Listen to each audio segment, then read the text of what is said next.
আসসালামু আলাইকুম সাতনামঠবাসী, সবাই ভালো আছেন আশা করি। তো আমার কথা হচ্ছে, আমাদের রাষ্ট্রীয় মাদ্রাসা থেকে নাবিদারপুর পর্যন্ত যে আমাদের সড়কটা, আমি এটা আপনাদের দেখাবো। আর এটা হচ্ছে আমাদের রাষ্ট্রীয় মাদ্রাসা। তো এখানে ছোটো বাচ্চারা পড়ে, সবাই জানেন। তো তাদের এখানে আসতে কী পরিমাণের কষ্ট হয় যাতায়াতে। বিশেষ করে যদি বাজার থেকে একটা রিক্সাকে বলি যে আমি রাষ্ট্রীয় মাদ্রাসার সামনে যাব, কিন্তু তারা না করে দেয়। মানে আমাদের এলাকার যারা ড্রাইভার আছে শুধু তারাই আসে, অন্য অন্য কোনো ড্রাইভার আসে না। কেন আসে না? আমাদের দুর্গতি, আমাদের রাস্তার অবস্থা খুবই খারাপ। বললে দূর হবে, একটা সিএনজিও আসে না। কেন আসে না এটা আমরা জানি। আমাদের দুরবস্থা দেখেন, আমাদের রাস্তার কী বাজে এক অবস্থা আমাদের রাস্তার। তো আমরা এখন উড়ে উড়ে শুনতেছি আমাদের রাস্তায় নাকি ব্লক দিয়ে করা হবে।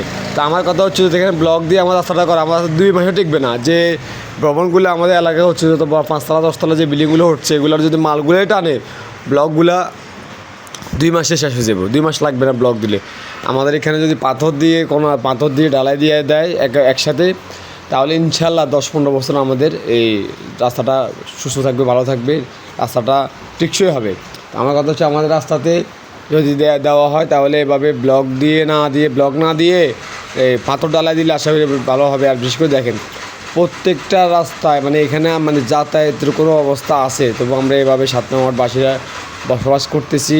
মানে বৃষ্টি হলে তো আরও দূর অবস্থা, বৃষ্টি ছাড়া তো এমনি দূর অবস্থা। আর কোনো একটা রুগী যদি আমরা নিয়ে যেতে চাই, ঠিক আছে, এখান দিয়ে মানে ফতে বাচ্চা হয়ে যাবে আর কি, এমন এক দুরবস্থা। তো এই এলাকার পোলাপাইনও কীভাবে বিয়ে শাদী করবো আমি চিন্তা করতেছি। এটা আমরা তো করে দিয়েছি, আমার সমস্যাটা সমাধান হয়ে গেছে। যারা এখনও বিয়ে করা নাই, তারা কীভাবে বিয়ে শাদী করবো আমি চিন্তা করতেছি। এটা আমাদের এই রাস্তার কারণে তো তোমাদের কাছে কেউ মেয়েও বিয়ে দিবে না। তো আমার আরেকটা কথা হচ্ছে, তো যুবক যারা আছে তারা এই ভিডিওটা শেয়ার করে সবাইকে দেখার সুযোগ করে দাও যে তোমার বিয়ে শাদী করতে হবে। এই রাস্তা নিয়ে তোমরা গাড়ি নিয়ে কীভাবে আসবা, মানে একটা আত্মীয় স্বজনের কীভাবে বানাবা নতুন আত্মীয়। তো এই নাবিতারপুল থেকে একেবারে 7 নং ওয়ার্ডের যতগুলা সড়ক আছে, সবগুলা রাস্তার এই দুরবস্থা। তো এই আমরা আমাদের এলাকার যারা সম্মানীয় বড় ভাইরা আছে, আমরা আপনাদের প্রতি আমাদের একটা মানে চাহিদা আর কি, আপনাদের প্রতি আমাদের কাছে এটা একটা চাওয়া যে আমাদের এই রাস্তাটার সমস্যাটা যত তাড়াতাড়ি সমাধান করে দেওয়া যায়, আপনারা সেটাই করবেন আশা করি।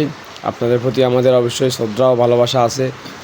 বা আমরা যেভাবে কষ্ট করতেছি, আপনারাও ঠিক একইভাবে কষ্ট করতেছেন, সেটা আমরা জানি। তবুও আপনারা চেষ্টা করতেছেন, ঠিক আছে। বা আমাদের এখানে এই রাস্তার যে সমস্যাটা সমাধান করার জন্য, তো একটু ক্লাইন্টলি চেষ্টা করেন। আর এখানে কোনোভাবে ব্লক দেওয়া যাবে না, এখানে ব্লক দিবেন না, এখানে পাথর দিয়ে ঢালাই দিবেন, তাহলে রাস্তা টিকসই হবে আশা করি। সর্বনিম্ন 10 বছর বাঁচবে। বিশেষ করে আমাদের যে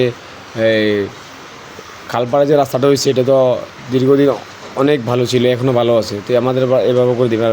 মানে এই রাস্তাটা কি যাতায়াত করার মতো রাস্তা? আপনি দেখেন, আপনারা নিজে দেখেন, ঠিক আছে। তো এই এলাকার পোলাপানি বিশেষ কেমন করবে এটা আমার মাথায় ধরে না।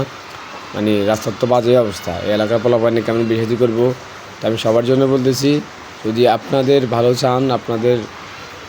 চান তাহলে ভিডিওটা শেয়ার করে দিবেন, সবাইকে দেখার সুযোগ করে দিবেন। বিশেষ করে আমরা পৌরসভার কর্মকর্তা যারা আছেন বা আপনাদের কাছেও খুবই আগ্রহী, আপনাদের কাছে আমাদের আশাবাদী আমরা যে আমরা এই সমস্যাটাকে সমাধান যেন আমরা হতে পারি, এই সমস্যাটাকে আমাদের সমাধান করে দেবেন ইনশাল্লাহ। আমি আবারও বলতেছি, আমি একটু শুনছিলাম যে আমাদের এখানে ব্লক দিয়ে রাস্তা করা হবে।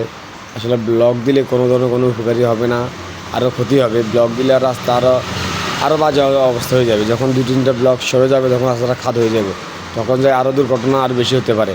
সেই জন্য বলছি, ব্লক দিবেন না, এখানে হয়তো পাথর দিয়ে ঢালাই করে দিবেন, তাহলে রাস্তাটা সুরক্ষিত থাকবে, রাস্তাটা অনেক দিন পর্যন্ত ভালো থাকবে, সাধারণ মানুষের যাতায়াতে অনেক ভালো হবে।